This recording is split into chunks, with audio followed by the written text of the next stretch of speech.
is that creating a race of entrepreneurs? Is that really No, it's not. entrepreneurship? It's not. I agree. You know. I mean, Kevin, you started at the age of 13, so you Just are beforehand, yeah. just yeah, before. So yeah. you know, you were a kid entrepreneur. Do you think, therefore, it's innate, or do you think that there needs to be more government support? Well, what's your thoughts on it? Well, I think I'm like the third generation within my family network. So when my mum came over in the 60s from Jamaica, she was a nurse at Great Ormond's Hospital. Mm-hmm. So it's the same thing, my parents was just more like get an education, find a good job and look for security. Mm-hmm. And then there was my older brother who dabbled in both sides. He tried the working route and he tried being an entrepreneur as well. Mm-hmm. And then there was me, where I had a good balance of what I wanted. Was it entrepreneurial, or was it that going down more of the working route? Mm-hmm. And I asked myself one fundamental question, which is how do I want to feel? And it was freedom. And when I recognized I wanted freedom, then I started to explore everything that would make me feel good, and the second thing will make me feel free. Mm-hmm. And that's where the entrepreneurial side really started to blossom. And I didn't have no fear. At the age of 13, you don't really fear much. You'll do the strangest and craziest things. Mm-hmm. So I think in the early stages, for me, when I was experimenting, I tried like 15 different projects, and when I got a bounce back, it never really affected my confidence at that age. Mm-hmm. And now growing up, because your brain can't look forward into the future, it always goes into the past to make a decision for the future. I now can go back to the 13-year-old me and say, it's fine, because I've been knocked back so many times. But is it taught or is it innate? I mean, well... Nobody taught you, or did they? No, I mean, no one taught me, but there's different areas of it. Like, I respect the fact that my mum came to England with no support. Mm-hmm. Yeah, so there was something in her that was powerful. Mm-hmm. She came over with no support, and at that time there was a lot of segregation and so on and so forth, and she had to live in a room with 15 other people at one point for the starting parts of her coming into England, and she hustled her way up until she got to a place where she had her own house and she brought up a family of 6 and so on and so forth. Mm-hmm. So I don't know if that's entrepreneur in its own right, but the strength of it is where I think the core of me came from. So, I mean, Sophie's talked about the importance of the British government, because obviously we're based in the UK, doing more to support entrepreneurs. And you've rightly said, Dr. Stewart, that there's a real culture amongst young people now about, entrepreneurship is cool. I mean, last week's show we were looking at, Forbes billionaire list, and you've got, hip hop artists in that realm now, whereas 30 years ago, you didn't have that. So, do we need more support, or is it a case of... Can I just go back to Kevin's point? And there's a really kind of interesting thing here. If you ask Kevin, what is the thing that drove you forward? And it kind of relates to what we're talking about. Is this innate or is this learned?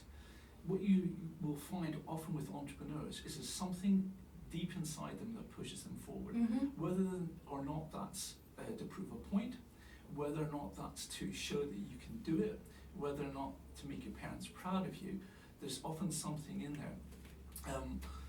Robert Peston wrote a book called Who Runs Britain, and Sophie's talked about Marks and Spencer's, etc. Marks and Spencer's featured heavily in that, and it's about Philip Green and those kind of entrepreneurs have really come from nothing. That they're very much the rights of Paul Miners, etc. Have come from nothing, and so the rights the richest story. And many of them have this psychological desire to actually better themselves, or to perhaps demonstrate that they've got the capabilities to actually achieve something in a more unconventional route. So I think we need to look at that a little bit more. Yeah. Is there a fire in the belly of these girls and guys that are actually pushing them forward? Mm-hmm. And probably Kevin can answer that better than anybody else. But I think, Kevin, you've mentioned that at 13, you tried and you tested lots of different approaches. Some worked, some didn't. And I don't think that in this country we embrace that kind of failure. And you go to Silicon Valley, it's okay to cock up, it's okay, and people expect to not have everything working straight away. And I think here, there are some companies here that still have 5-year plans. If you're working anywhere that has a 5-year plan, leave. Because but seriously, because in today's world, in 6 months' time, that's irrelevant. Yes, and you have to keep changing. And I think that I think that we have to teach this approach to young people. Otherwise, our economy won't grow and we won't innovate. And I think that's really important. Can I also ask a question to the panel, which is kind of strange? Could we say, show me your government and I'll tell you who you're going to be? Is that something? Because I mean, if the government is not pushing entrepreneurship and the mindset and the behaviour and the attitude of it, is it because the government itself don't really have that mindset or behaviour or structure? They don't. I think they absolutely don't. I mean, I know you look at, and I understand that government have, sometimes they're dealing with very vulnerable people, for example. So they do have to have quality, tick boxing and bureaucracy. But yeah, if you go look at the civil service, they're still using old project management techniques that actually the rest of the world aren't using. Because now we can all communicate and we can all, for example, people talk about people don't vote. Well, people don't vote because we're used to being involved in the debate, not talked to, because different approaches and different measures in today's world enable us to do that. And so we disengage. And so I think that they aren't set up for it. I think you've hit, hit a very important point. It's interesting what you've mentioned in terms of Silicon Valley, because when, Sophie, you and I went to the States when we were really young, the beginning of our careers, and it's a completely different beast. You can be on Manhattan and be on the side of, Fifth Avenue, and this 12-year-old comes up to you with a pack of peanuts, and he's trying to resell you the peanuts with probably 100% markup. And so from very, very young, the society is grooming a mindset of, some might call it hustling. I think it's entrepreneurship. I think hustling, you have to hustle. I think if you work in a large organisation, you still have to hustle. It doesn't matter if you're in business development or marketing or just, whatever you're in, you have to hustle these days. Because even if you're doing research and you're not communicating with people and you're not pulling that in, and I think hustling's communication. It's talking to people, finding out what's relevant. But I think, when we look at Silicon Valley as well, we work with a company called EFJ Esprit, which is a venture capital house. It's the European house of DFJ in the States. Southern California, venture capital, Silicon Valley. And if you look at Silicon Valley in terms of the funding that they're able to provide, they actually outstrip Western Europe, China, India put together. So it's a completely different beast. And maybe this is one of the questions that we should address. Should the government be more engaged in providing seed finance for young startups and then just let them get on with it? Yes, they should. I say yes and no, because I think that you can give somebody money, but if you do not give them the tools on how to manage that money, if you don't teach them about what cash flow means. I remember when I started my first business, I was 23, and I had more ego than anything else. And I went in and I said to myself, I've got a bit of money, a bit of startup capital, I'm going to go and get an office in Putney. What the hell are you getting an office in Putney? For those of you listening internationally, Putney's, it's pucker, absolutely. And nobody was there to steer me through that process and say, actually, you don't need an office in Putney because nobody cares. In fact, you're going to go to meetings to meet clients. Nobody's even going to come to your office. Nobody was there to say that actually when you get money coming in, you need to take a percentage of it to, a third goes to reinvesting, a third goes to staff, and a third goes to operations. And mentoring is really high on the agenda at the moment, and I think the government should push that. And I know that they do have some schemes where you do get funding and mentoring alongside, but we know that sort of young people come.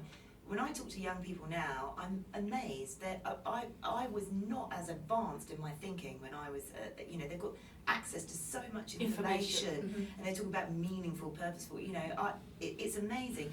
And, they really respond to mentoring. And I think that that's all that is. If you have a mentor to guide you through that, you've still got to make your own mistakes. Because actually through making mistakes, that's how we learn. I don't know if that's kind of... I mean, to be honest, from my point of view, I think in order for us to truly grow, we've got to move away from government. Because what happens is dependency. And what's been happening all through time is, like, how I see it from my point of view, and coming from like Brixton originally, what I saw was you've got compression, which I believe England does, which is they push you down to some point, but they build you up to another. So you're not really that desperate, because you're getting enough not to be desperate, but they compress you where you don't feel like you can go anywhere. Where other countries are a bit more, it's more suppressive, where they don't help you at the bottom, but they do keep you down to a certain level. So your desire to fight is more in other environments. And that's what I realised when I've sat down with a lot of people in general. where you know, they've just had the mindset where they've just said, in England, I don't think I'm going to make it, so I'll settle for what it is. And it's a subconscious thing. It's not like So you someone. think there's too much reliability on government? I think in general, I don't think people should rely on government overall across any world or country. But they can stimulate an environment. Okay, well we're gonna address that a little bit more. I'm getting the news flash from the producers. We need to go to a musical break. When we come back, we're going to talk a little bit more. Is entrepreneurship innate or can it be taught? And we're going to progress that conversation a little bit more, asking the question: how much should we be getting government handouts, or should you just be left to do it yourself? Cool. Pause. That was a nice flow. I thought that was a good flow. I know. Yeah. Let's take a 2-second break. Okay. Is that mine? Yes, it You're a is. rock star. Thank you. Excellent. Let me just check that in the meantime. I'm just going to check the sound. Okay. Damn government. No, but the funny thing is, yeah, it should be fine. Yeah, the funny Kevin's going to start talking about debate, which means we need to go back on air. Let's go. Oh, am I? Oh, yeah, sorry, that's the rules. That's the rules. That's We don't the let it rules. around here. Sorry, that's the rules. Okay. You ready, guys? Okay. Everybody okay? Yep. Water? Yeah. Cool. What is it? The music session. Maybe if you stop and start the camera, it'll reset itself as well. Okay. Yeah, yeah, instead of it cutting out in like 3 minutes or something. That'd be cool. How do you find it? Just carry on. If I'm doing different, just punch me in my back. Yeah. Oh, sorry. Good thing there was nothing in there. Thank you. No, Thank you don't very worry. much. I'm not even going to